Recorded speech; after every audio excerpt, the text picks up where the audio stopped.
changes we see tend to be either when drivers are making a mistake or through strategy.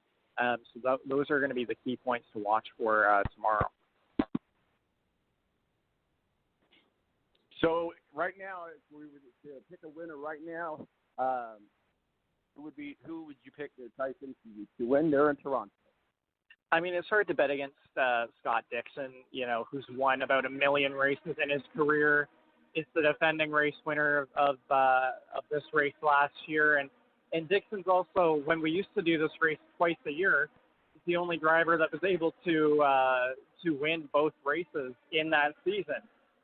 So I think Dixon's kind of hard to bet against.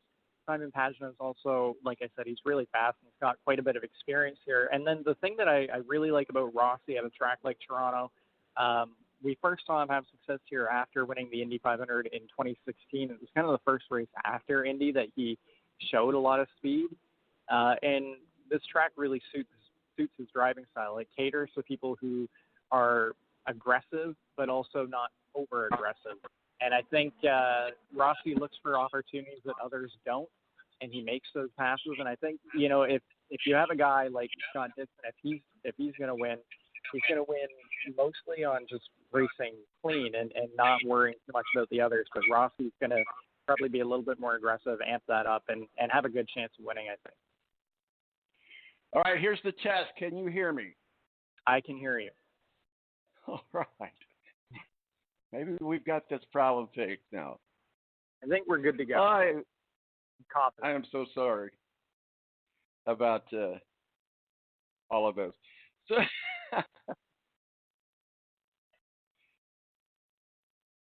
So, Tyson Lautenschlager, where can people find your work and your masterpieces, sir? Well, you can always go to onpitroad.com to check out what we've been doing. Obviously got some good content. So far, I've been covering more so the Pinty Series. If you are interested in the Canadian NASCAR Series, that's NASCAR Pinty Series. We got a couple of pieces up on there. Alex Tagliani, I spoke with him yesterday about the new tire that NASCAR is using. They've shifted away from Goodyear in the Pinty Series to General Tire, and it's made quite a bit of a difference. That's one of the interesting things I've been working on. Later today, I'll be talking to Sage Karam about making his return to IndyCar street racing this weekend, so you can look for that later this afternoon. Tyson Lautenschlager on pitroad.com joins us from the streets of Toronto. IndyCar's up in Toronto this week. Tyson, we appreciate you joining us. Have a good race weekend, sir. Thanks, you too. Thanks, Tom. All right, thank you. Tyson, hobbling along with us with our audio issues this morning. I tell you, fun stuff. We'll be right back with Tony Donouhue of the Tony D podcast. Going to jump into some NASCAR. Was informed late last night that Steve Wilson is sick and unable to join us for the NASCAR segment. So it's just going to be Tony and I. We'll be right back here on the Balance Radio Network. Tonight.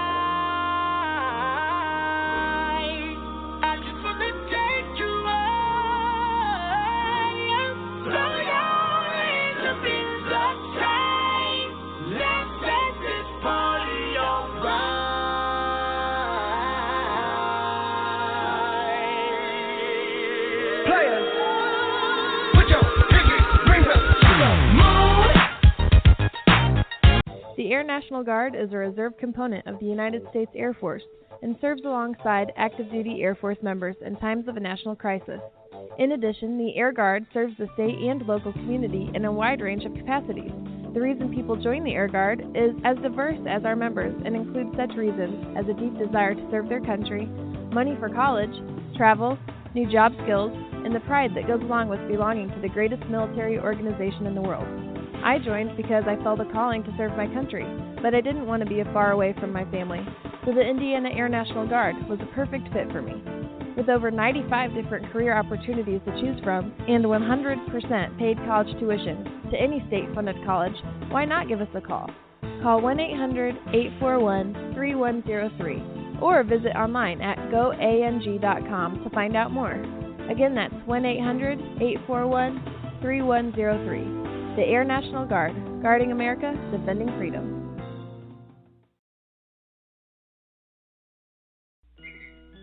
It's double trouble, double the fun at African Safari Wildlife Park in Port Clinton, Ohio. See the largest antelope on Earth, the giant eland, and the ugliest creature on Earth, the African warthog. There's so much to see and do, including the Midwest's only drive-through safari. Feed the animals, see live educational shows, feel the excitement, have your picture taken with a python or cockatoo, feel the adventure.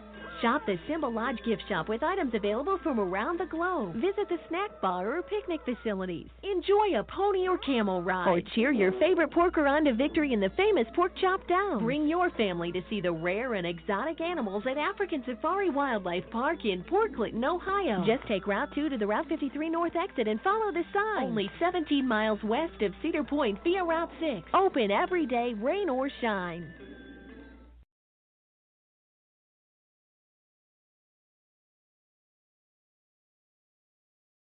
When you don't go to Geico.com, car insurance can be confusing. Like Swedish techno confusing. Bark, bark, meow, meow. Dance with me, purple cow. Bark, bark, meow, meow. Ooh, you lovely cow.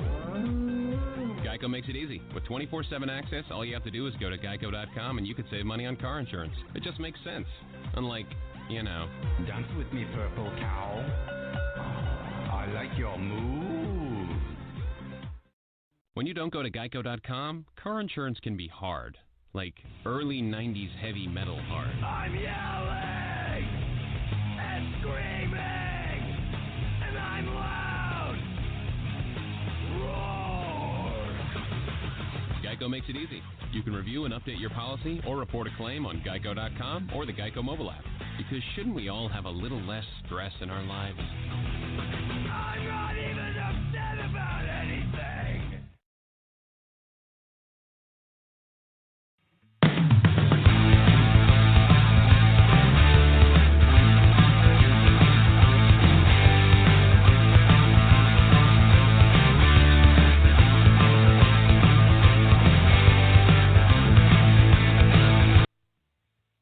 All right, and welcome back to The Balance. Joining us now, Tony Donouhue of the Tony D Podcast. Tony, how are you, sir?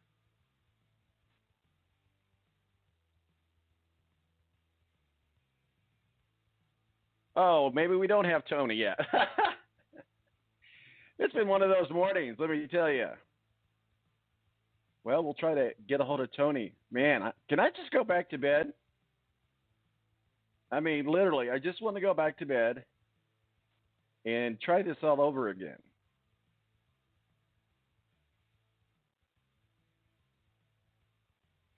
So, I think I've got the mic issue fixed now.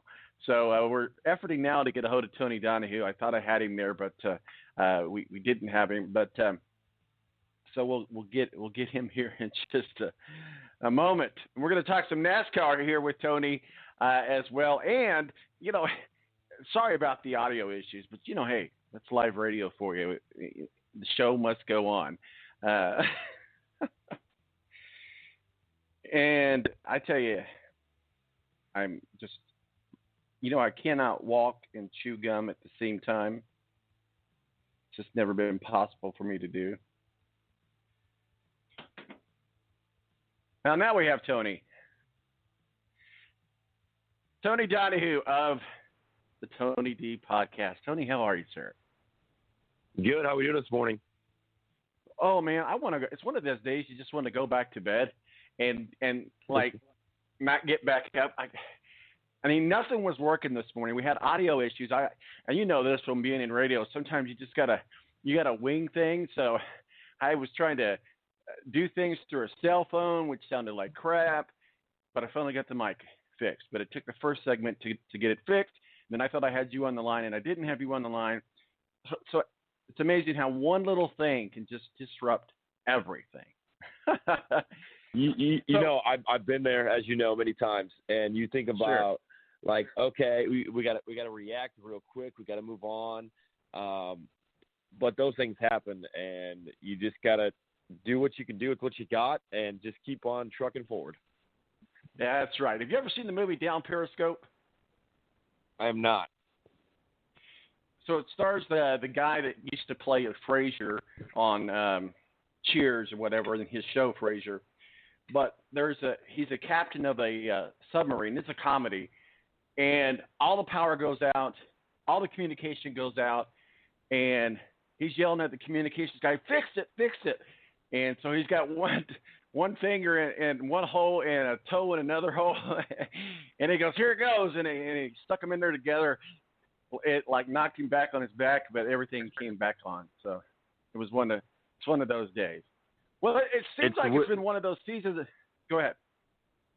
Yeah, I mean, with radio, like, and whenever there is anything that goes wrong, I mean, people notice, but then it's just like, hey, there's nothing that we can do. We're trying to work through it. And, I mean, live remotes, sometimes you're trying to get microphones up. You know, there's just everybody hears everything if you're on the radio. So we know how that goes. It happens. You just put your head down, you grind through it. There you go. That's what we do. Well, we're going to get into some NBA talk, some craziness with the NBA. But initially, what are your thoughts? Well, Paul George finally made it to L.A. How about that? But Kawhi and Paul George teaming up at the Lakers. I mean, we were on Kawhi watch all week last week, and now we've got this just craziness going on. But real quickly, your initial thoughts of Kawhi leaving Toronto for the Clippers. Yeah, you know, you kind of waited around. You were waiting and waiting and waiting. Okay, when is he going to make it? Where is he going to go? You knew it was between the two LAs and Toronto. And then, I don't know if we talked about this last week, but, you know, this past week, it became like O.J. Simpson watch. Like, oh, hey, here's his plane landing in Toronto. Oh, here's him driving downtown Toronto to meet with the Raptors. Okay, what's he going to do? And it was like they were being followed. And then for him to go to the Clippers, look, he obviously had talked to Paul George. He's obviously talked to other players and said, okay, can I get you to the Clippers? And Paul George wanted to go home. He's wanted to go home since he was drafted by the Pacers here in 2010. I think we all knew that. But to put it together in a package like they did and get all those picks for Oklahoma City has totally just hit the reset button and said, okay, we are going to get a bunch of picks and we are going to try to build for the future. But Kawhi, Paul George in L.A., Patrick Beverley, people forget, is still there. They're a solid team. I think the West is totally up for grabs. And the monkey wrench in the whole thing was we've learned, 48 hours ago that Russell Westbrook's going to the Houston Rockets. So it just I think it's finally done. I think it's finally settled down, and we know everybody's going to be playing. But it's been the most crazy offseason for the NBA that I think I've ever seen. Oh, absolutely. And it's certainly going to be fun to talk to. We'll get into that in a bit. Let's talk a little bit NASCAR. NASCAR had an exciting week last weekend. I mean, even though they couldn't quite get the race finished there in Daytona, I tell you what, how good was it for this kid from Indiana, Justin Haley, who wins in a kind of a weird, bizarre sort of a way. And to backtrack 1 year at the Xfinity race, he won there at Daytona, but got disqualified because he passed down in the double yellow line there, which is a big no-no. And so he was disqualified. Then 1 year later in the Cup race, due to that mammoth wreck that was caused by Austin Dillon, it just wiping out the entire field. And then you had weather, and then they just pushed them into the pit row and just kind of left them in the order that they were. That left Justin Haley in first position. They tried a couple times to get him back out there, and it was really a lightning issue. And whenever there's lightning within 8 miles of a track, NASCAR rules and regulations say we can't run the race. It doesn't matter if there's no rain on the track or not. So eventually, the weather did not pan out, and they called it a race. Justin Haley wins. But what are your thoughts about a lot of action there in Daytona last weekend? I know the racing was great, and then you get past that second stage, and you knew that the race was official, and then you got to feel bad for Kurt Busch, do you not? I mean, you think about a guy that is trying his hardest to get into the chase, has not won a race this year, has ran pretty well in his first year at Ganassi. But, you know, like you said, the lightning is coming, and the rain is there. We know that. But, like, they were getting ready to go back green, and Kurt Busch, like, okay, we're not going to come in until we know it's going to go green. So NASCAR gives the one to go, and Kurt Busch is like, okay, we got to come in. And then they get the one to go. Kurt Busch slides on the pit road. Then down the backstretch, lightning again. And, Justin Haley, some guy who's not supposed to even be in the top 20, is all of a sudden leading. I thought that they would have called the race earlier had it been a Kurt Busch or a Jim